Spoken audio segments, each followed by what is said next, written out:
I have to say, I never thought I'd be sitting here talking to this guy. A long time ago, in another lifetime, when I was getting started in broadcasting, I was in Santa Barbara doing radio and then TV. And Luke Robitaille was this young gun. It's like, the Kings have Wayne Gretzky, but they need a team around him. And Gretzky, that phenomena just captured all of Southern California. Yeah. Santa Barbara's about 2 hours from LA, but there were people following it.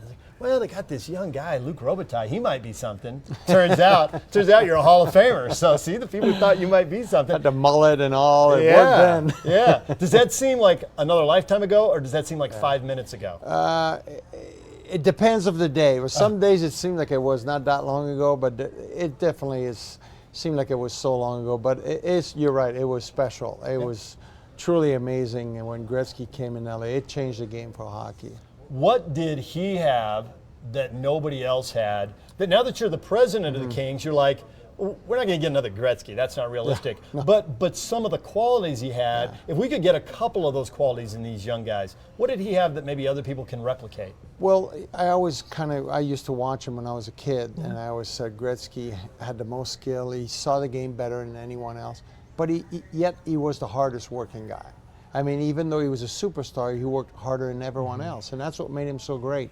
I mean, he did invent new ways to play the game the way we play the game. He played against the grain, and he had a vision. He used to go behind the net. People that know hockey, to go, it was his office. I was going to ask you about that. And he found a way, even though he was the smallest and skinniest guy. I mean, it's truly amazing what he did.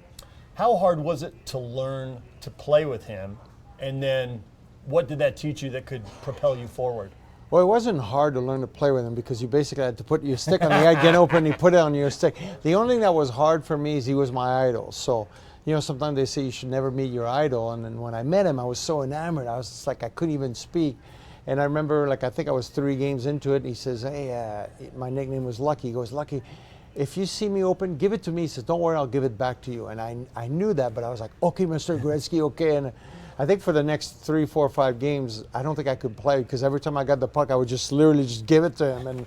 And finally, I remember the coach saying to me, he says, if you don't stop passing him the puck, I'm going to take you off his line. So I had to use my brain a little bit after that. So does that, now that you're an executive and you're the president of the Kings, is that something that helps you inform young guys as they come up, and you can tell them that story and say, get over this being starstruck right away? Yeah, you know, that's what I always tell young guys to come in, because when you come into pro, it doesn't matter which league is, and you're a kid, you have to know that you're going to take someone's job.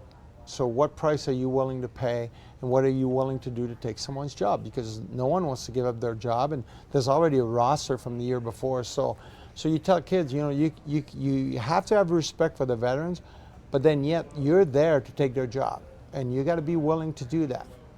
So it's interesting how hockey, you talk about how hockey's changed since then, and putting teams in the Sun Belt was always a big deal. Yeah. Having said that, are you surprised what's happened with hockey in Las Vegas?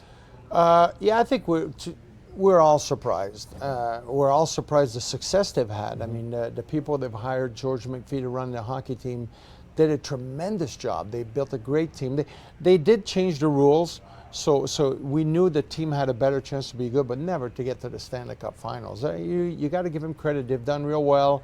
They took advantage of it. It is a lot of fun to go see their games. I mean, it's totally different than any other sporting events. It's a lot of fun. But yes, I am surprised. Teams get to, and the Kings have been there. You've been to the top of the mountain here a couple times. You had that 3-year run that was awesome. Now the last 5 years seems like a bit of a roller coaster. Yeah. I'm wondering what's going on with the club, because you have a bad year, you think, yeah. And then the next year's pretty good, 100 points in a season. You take that, I think it's 102 actually. But it's been kind of up and down, peaks and valleys. Why? We've been really up and down. The way it works in our league, because we're under a hard cap, you can't just take a chance when you go like with a tax above the cap. So you really have to build from within. So you got to make sure you draft well and so forth. So for us, when we won our 2 cups and we had a 3-4 year run, we traded away most of our first round picks and second round picks. And in our league, those are the guys that have an impact when you win. So now we've been on a rebuilding phase for the last 3 years. So those kids we picked in the first and second and third round 3 years ago are going to start playing for us this year. And we really see those kids coming up, and the way we're building our team, we want to give ourselves a chance for the next 4 or 5 years to have a chance to win a cup. As you know, because I don't know if everyone knows this, but you're a part-time Utah resident. That's You've right. Actually, That's you got right. real estate holdings. You That's turned right. into a real That's estate right. man in Utah. So we have the Utah Grizzlies here in Yep. the ECHL. An ECHL club should have how many future NHL players on it if the pipeline's working the way it should? If the pipeline's working well, you should see a goalie for sure. And usually you'll see maybe another 2 to 3 players, especially it could be 1 forward, but specifically goaltenders and defensemen. It's like in baseball or a double E league. So a lot of teams, sometimes they'll have a little bit too many defense. So they'll send one that's younger and really they have time to groom, and could be a great offensive defenseman that we want to teach him good defense. So you should be able to see 2, 3 guys every year. Yeah. And I should probably explain the Utah real estate. Explain to people how a guy who played in LA, and then you moved around in too. You were at Red Wings, right? Yeah, I was with the Red Wings. Penguins? I was with the Penguins in New York. Pittsburgh. But I always came back, and I was lucky. I ended up finishing my career in LA. So how do you end up a part-time I saw an resident ad of in the Utah? paper, and it was a house for sale, and I went to look at it, and my wife and I, we fell in love with it, and now I got my wife's sisters here, my wife's mom is here, my wife's dad lives here, and then we have a lot of family, and we visit all the time. It's been a little harder now with my job with the Kings because it's 12 months out of the year, but we go hiking in Camas, Sundance, and so forth. We love it. Yeah. So you've got your job here with the Kings, rebuilding it, and you're bringing an exhibition game here to Utah Saturday night. What's the advantage of taking preseason games around the country and selling the sport, as opposed to maybe having half the games in Southern California and not having the time lost traveling and all that? And for us, it's good. It gives our a chance to see some of our kids that they understand what the traveling is in the NHL. So we'll come in and set up personally, I love the area, and the people at Vivint Arena have been great working with us. So at the same time, we're well aware Trevor Lewis is from the area, so we know it's fun for his dad to come and see him, his mom and dad. But at the same time, it gives us an opportunity to help grow the game. And we're playing a few games in LA, a few games in Anaheim, and so forth. But it's good for us just to come out and do a game like this and kind of have an opportunity to meet new fans. So what are you looking for in that? I mean, fans will go to that game to be entertained, but for the fan who's got a little discerning eye, what should they be looking for? What are you looking for? Intensity. I mean, we had a bad year last year, and we expect, we're probably going to play out of a roster of 20 guys, probably going to play 6 or 7 young kids, and these kids have an opportunity to make our team. So we expect them to play at the highest level, and at the same time, this is a week before the season starts, so we're gonna have a lot of our main guys playing. So it's an important game for us to set the tone for the season. Yeah.